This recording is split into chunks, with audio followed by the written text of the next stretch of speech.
Salve moçada, salve galera, muito bom dia para vocês. Por aqui, professor Adriano Rimolino Traubach, Escola Estadual, professor Pedro Celestino Tonoli Leme, disciplina eletiva, todos juntos faremos um mundo melhor. Pessoal, na aula de hoje, nós iremos estudar o chamado ciclo do fósforo. A habilidade envolvida nessa aula é explicar sobre o ciclo do fósforo e sua importância para as plantas e também para os animais. O ciclo do fósforo. De acordo com a autora Lana Magalhães, o ciclo biogeoquímico do fósforo é mais simples comparado aos de outros elementos, como carbono e nitrogênio. No ciclo do fósforo, não há passagem desse elemento pela atmosfera.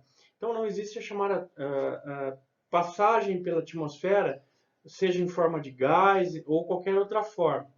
Pois, no caso, o fósforo é o único macronutriente que não existe na atmosfera.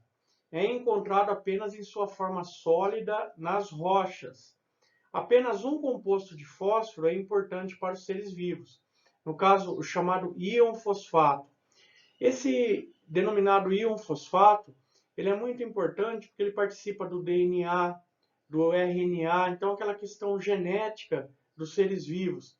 E também relacionado ao ATP, que envolve questões aí relacionadas à energia. O ciclo do fósforo é importante, pois influencia no crescimento e sobrevivência de seres vivos. Pessoal, ainda de acordo com Lopes, Sônia Lopes e outros, numa obra publicada em 2014, páginas 395, é através do intemperismo que o fósforo é armazenado nas rochas e, aos poucos, é liberado, podendo ser absorvido pelas plantas, sendo transmitido assim para outros seres vivos através da cadeia alimentar. Primeiramente, vamos saber o que é o chamado intemperismo. De acordo com o dicionário Oxford, a palavra intemperismo é um substantivo masculino, utilizado em geologia, é um conjunto de processos mecânicos, químicos e biológicos que ocasionam a desintegração e decomposição das rochas. O que é isso? É o seguinte, nós temos uma rocha, ação contínua de um vento, por exemplo, um local muito úmido que sofra bastante ação do tempo, relacionado a chuvas, a tempestades, acaba destruindo essa rocha. Por exemplo, o passar de ventos pelaquela rocha acaba desgastando. Esse desgaste natural, seja causado pelo vento, seja causado pelas águas, seja causado também pela temperatura, locais que esquentam muito, depois esfriam, nós sabemos que os materiais eles acabam se dilatando, etc. Né? E isso, no caso, causa o chamado intemperismo, que é esse desgaste natural da rocha, do solo, da rocha, etc. Então, relacionado com o ciclo do fósforo, nós temos uma rocha, ela sofre um intemperismo, esse desgaste. Aí, esse material da rocha, esse fósforo, que no caso estará em forma de fosfato, ele acaba saindo dessas rochas e sendo absorvido pelas plantas, que são chamados produtores. Posteriormente, algum animal, por exemplo, um coelho, um herbívoro, come esta planta, este produtor, e este animal que comeu esta planta, ele acaba agregando para si este fósforo que até então tinha sido absorvido pela planta. As plantas absorvem o fósforo na forma de fosfato, PO4 3-, e utilizam para a síntese de suas moléculas orgânicas. É muito importante o íon fosfato para a constituição do DNA, do RNA, dos ATPs, que são formas de energia relacionadas às células, etc. O consumo desses produtores leva à absorção desse fósforo pelos consumidores. Então, o produtor, a planta, leva à absorção desse fósforo pelos consumidores, no caso dos animais. Esse elemento volta ao solo ou à água pela ação dos decompositores, das bactérias. Por exemplo, aquele animal que comeu aquela planta que tinha o fósforo, o nitrogênio e outros elementos químicos que foram absorvidos por ela. Ele passa a ter esses elementos no corpo dele. Quando esse animal morre, ele sofre a ação de bactérias que vão degradar este corpo. No caso, são os chamados decompositores. Acabei dando uma engasgada aqui. São chamados decompositores. E os decompositores acabam devolvendo este material para o meio ambiente. Ou através da excreção dos animais. As aves marinhas desempenham um papel muito importante nesse retorno do fósforo para o ambiente terrestre.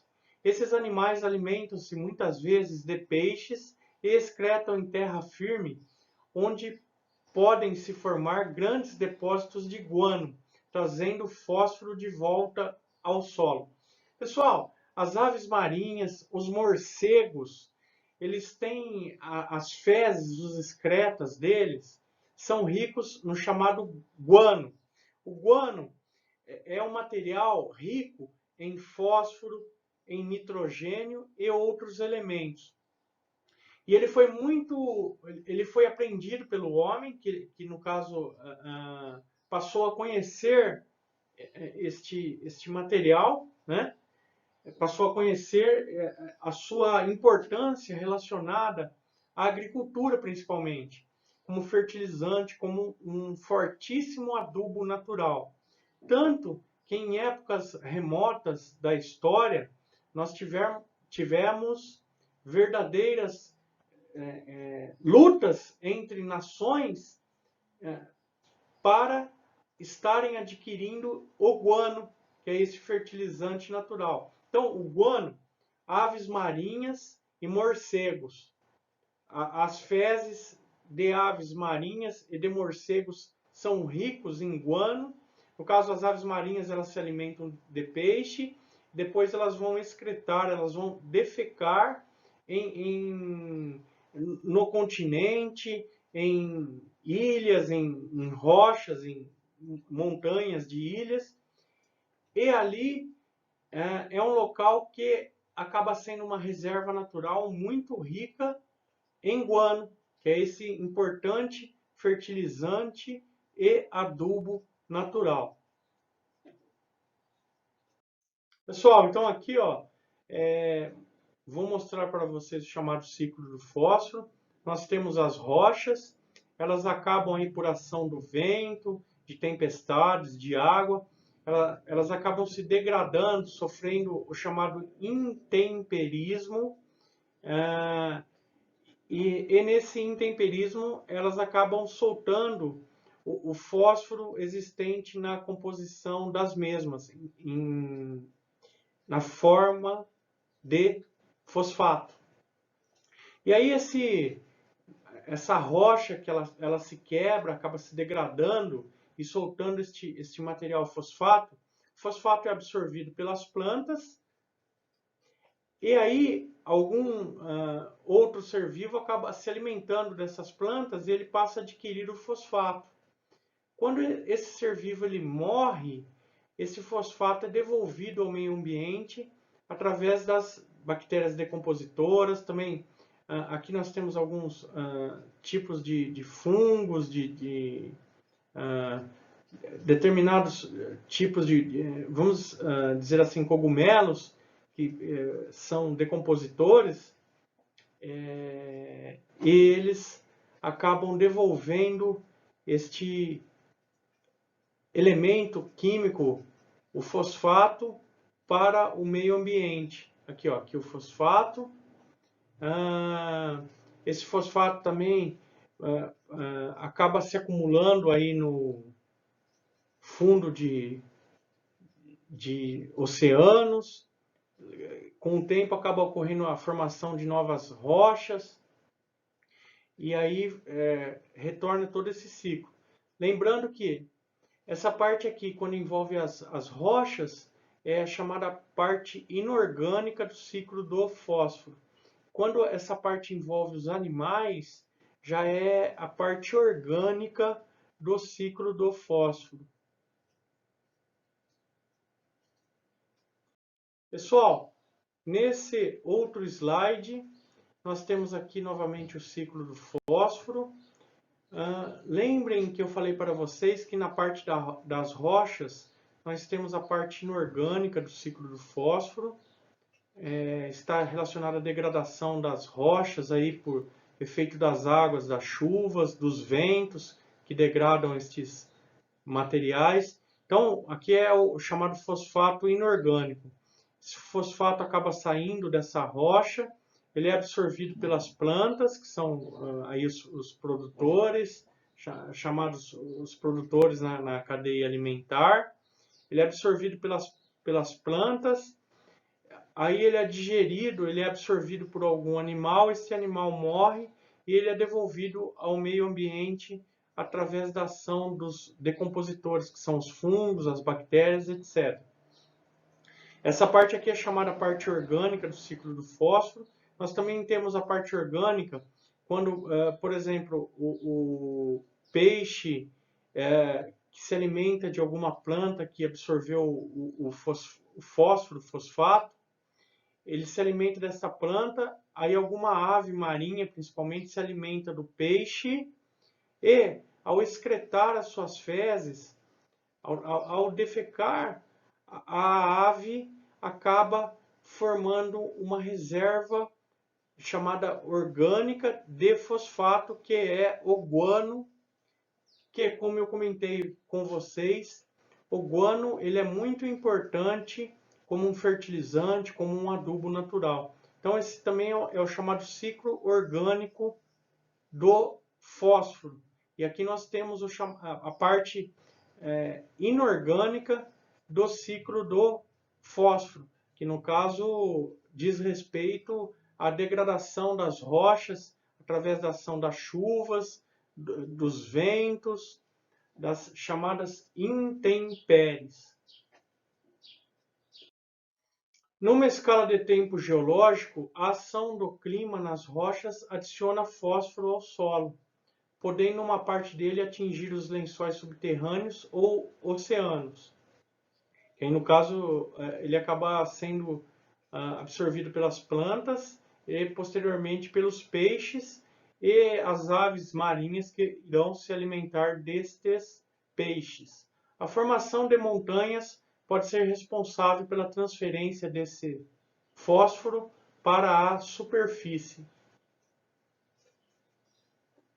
Pessoal, ainda segundo Lopes, segundo Sônia Lopes e outros, obra de 2014, página 395, o fósforo, assim como o nitrogênio, está associado ao processo de eutrofização. O que é a chamada eutrofização? É um crescimento desordenado de plantas aquáticas e algas, devido ao excesso de nutrientes num corpo d'água.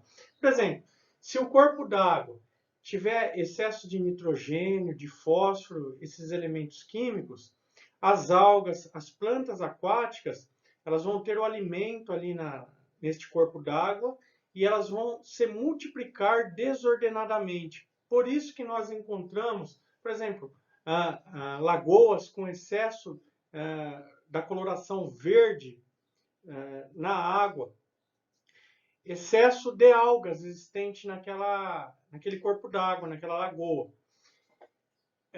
Então, a eutrofização são condições que possibilitam o crescimento desordenado de algas e plantas aquáticas, como, por exemplo, excesso de nitrogênio, excesso de fósforo, esses elementos químicos. Por isso que devemos ter muito cuidado para evitar que escorra para dentro destes corpos d'água adubos, fertilizantes, pois isso irá facilitar a chamada eutrofização. O grande problema também do fósforo, do ciclo do fósforo, é que se houver a presença muito grande deste elemento químico na água, irá ocorrer a chamada eutrofização. E o excesso de algas, principalmente, as algas na água, elas liberam toxinas que são prejudiciais ao homem, aos seres vivos, como os peixes e outros animais. Fora aquele forte odor que esse grande excesso de algas liberando toxinas nesta água provoca. Por formar compostos solúveis, esse elemento, no caso o fósforo, é facilmente lixiviado, ou seja, o que é a lixiviação? É esse escorrimento junto com a água deste elemento para os corpos d'água. Lixiviação do solo. De acordo com a autora Ribeiro, através do artigo publicado no site Brasil Escola UOL, é um processo erosivo ocasionado a partir da lavagem da camada superficial do solo pelo escoamento das águas superficiais. Então, por exemplo, águas da chuva, águas pluviais, elas têm aquele contato com o solo e elas causam essa lavagem, elas tiram esses elementos que existem no solo. Se sobre este solo existir a presença de fertilizante, ela acaba levando também esse fertilizante. Isso é a chamada lixiviação. Processo erosivo ocasionado a partir da lavagem da camada superficial do solo pelo escoamento das águas superficiais. Em geral, ocorre em solos sem a cobertura vegetal protetora, o que diminui em elevado grau a sua fertilidade ao longo do tempo. Quando no solo existe a presença de árvores e outras plantas, acaba protegendo o solo, evitando essa chamada lixiviação pelas águas, principalmente as águas das chuvas. Então, no caso fósforo, esse elemento é facilmente lixiviado, sendo carregado pela chuva para ecossistemas aquáticos, causando certos problemas ambientais e também toma parte na constituição de um dos tipos de fertilizantes mais utilizados à base de NPK, nitrogênio, fósforo e potássio. N de nitrogênio, P de fósforo e o K de potássio. Por quê? Porque eles existem nas rochas, né? Então, no caso o fosfato, ele é tirado das rochas para se fazer esse fertilizante, o NPK, esse adubo, como também ele vai para o ambiente quando ocorre a chamada lixiviação, que é esse processo erosivo que a água das chuvas, ela, ao passar pelo solo que não tem uma proteção, não tem uma árvore, uma determinada planta, acaba lavando esse solo, tirando esse elemento químico e levando o mesmo para outros locais. E o que é pior, quando acaba levando para algum corpo d'água, ocorre a chamada eutrofização, que você aumenta a quantidade de alimento, a oferta de alimento, que no caso, em relação ao fosfato, ao nitrogênio, fósforo, nitrogênio, esses elementos, as plantas, por existirem esses elementos naquele corpo d'água, naquela água, elas vão se alimentar, as plantas, as algas, e vão crescer de forma desordenada. Isso é a chamada eutrofização. Etapas do ciclo do fósforo. De acordo com a autora Magalhães, Lana Magalhães, o principal reservatório de fósforo na natureza são as rochas. Então, o principal reservatório de fósforo na natureza são as rochas existentes aí nas montanhas, etc. O ciclo tem início quando as rochas sofrem intemperismo, excessos de chuvas, ventos que vão degradando, vão quebrando aquela rocha. E liberam o íon fosfato no solo. Assim, esse composto pode ser carregado até os rios, oceanos e lagos ou incorporado por seres vivos. Quando são aproveitados pelos seres vivos, podem retornar à natureza durante a decomposição da matéria orgânica. Então, o animal ele se alimenta da planta, nós temos as cadeias alimentares. Quando este animal ele acaba morrendo por ação de bactérias decompositoras, de fungos, este fosfato existente no corpo deste animal, esse fósforo, acaba voltando para o meio ambiente. Quando são aproveitados pelos seres vivos, podem retornar à natureza durante a decomposição da matéria orgânica. As bactérias fosfolizantes atuam nesse processo e transformam o fósforo em um composto solúvel, que pode ser facilmente dissolvido na água, e aí começa todo o ciclo novamente, o chamado ciclo do fósforo.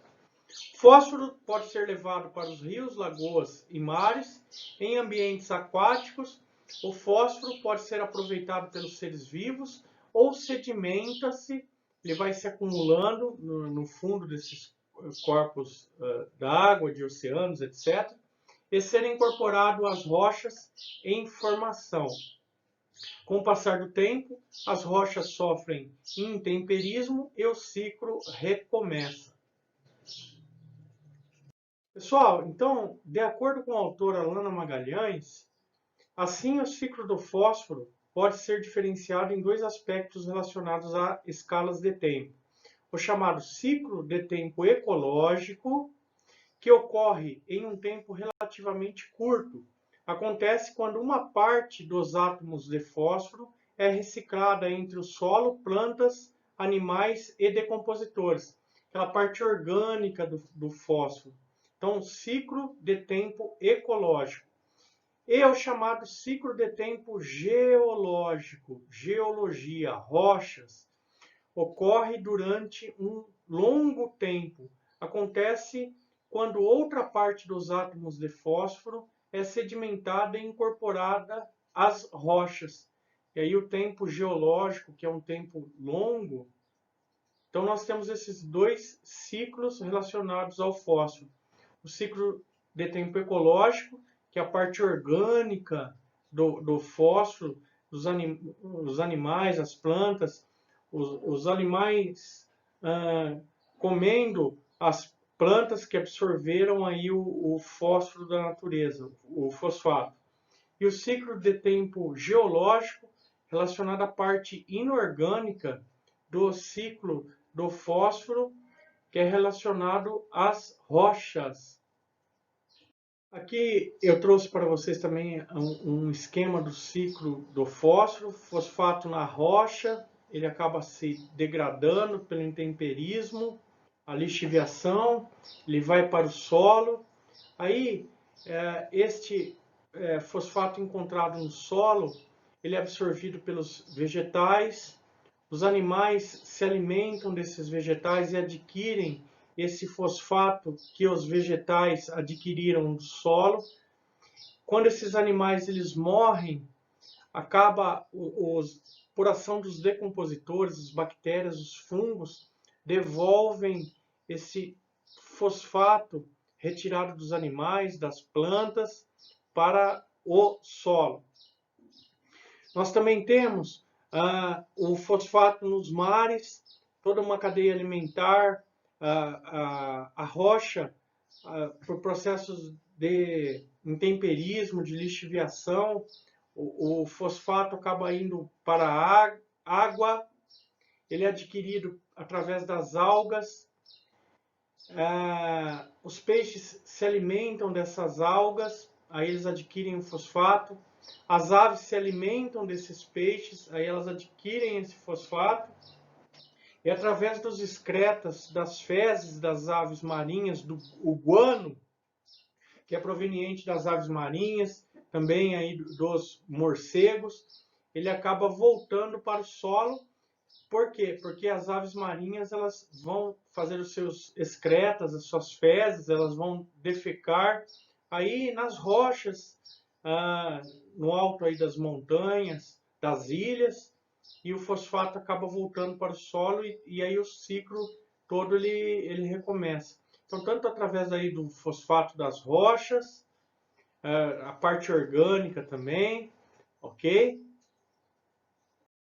Ainda de acordo com Lopes, Sônia Lopes e outros, obra de 2014, página 395, é através do intemperismo que o fósforo armazenado nas rochas é aos poucos liberado, podendo ser absorvido pelas plantas, sendo transmitido assim para outros seres vivos através da cadeia alimentar. Então aqui nós temos a degradação aí das rochas, volta aí através da lixiviação, essa degradação que ocorre pelo intemperismo, aí ocorre a lixiviação, a lavagem desse solo, esse fosfato, esse fósforo existente no solo que saiu das rochas, ele é absorvido aí pelas plantas, as plantas são comidas, devoradas por animais, né? Ou no caso elas mesmo acabam morrendo e sendo decompostas, tanto elas quanto os animais, e aí os decompositores, os fungos, as bactérias, devolvem esse fosfato para o solo. Também o fosfato que existe na água, que acaba caindo na água, ele vai sedimentando, sendo absorvido aí por outras plantas aquáticas, algas, etc. Como também ele é sedimentado, formando volumes aí no fundo do leito dos oceanos, e aí participam da formação de novas rochas. Lembrando que no ciclo do fósforo não existe o elemento atmosférico, não são liberados gases na atmosfera.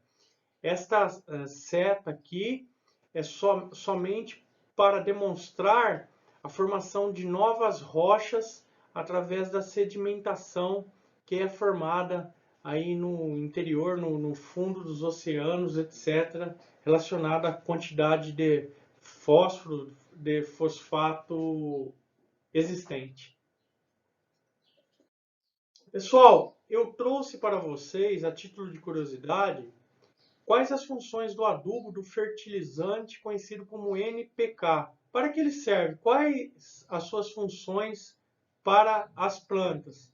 Então, de acordo com o site aleia.arc.br, o NPK é um tipo de adubo mineral composto por nitrogênio, então o N vem de nitrogênio, o P do fósforo, então P do fósforo, e o K do potássio, nitrogênio, fósforo e potássio. E essas aqui são as respectivas cores deste adubo conhecido como NPK. O nitrogênio é branco, o fósforo ele é meio cinzento, na cor cinza, e o potássio, o K, o potássio, ele é meio avermelhado, aí na cor vermelha, aí como se fosse um rosa, um vermelho. Então é o NPK. Agora nós vamos saber para que serve cada um desses elementos neste adubo que se chama NPK. Cada um desses elementos é responsável por trazer benefícios específicos para as plantas.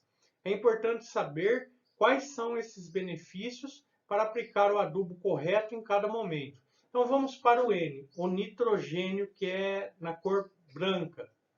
O nitrogênio é responsável pelo crescimento forte das plantas, deixando-as mais verdes e saudáveis. Ou seja, é bom para as folhas e o caule. Então, o nitrogênio ele é um elemento químico que ele facilita a formação das folhas, principalmente. Ele desenvolve as folhas. O excesso de nitrogênio acaba queimando a planta. Então, às vezes, a pessoa utiliza um adubo mais forte, que é o 10-10-10, que são 10 partes por milhão de cada elemento químico. Esse 10-10-10 já é um adubo mais forte, ele é utilizado normalmente no solo. Às vezes a pessoa acaba colocando num vaso e acaba queimando, o termo popular é queimando a planta, né? Porque é o excesso do nitrogênio que causa isso. Mas o nitrogênio, ele é utilizado neste adubo, nesta composição química, para facilitar o crescimento das chamadas partes verdes da planta, no caso as folhas, caule, etc. O fósforo. Então aqui agora este elemento fósforo, que inclusive é a aula de hoje, o ciclo do fósforo.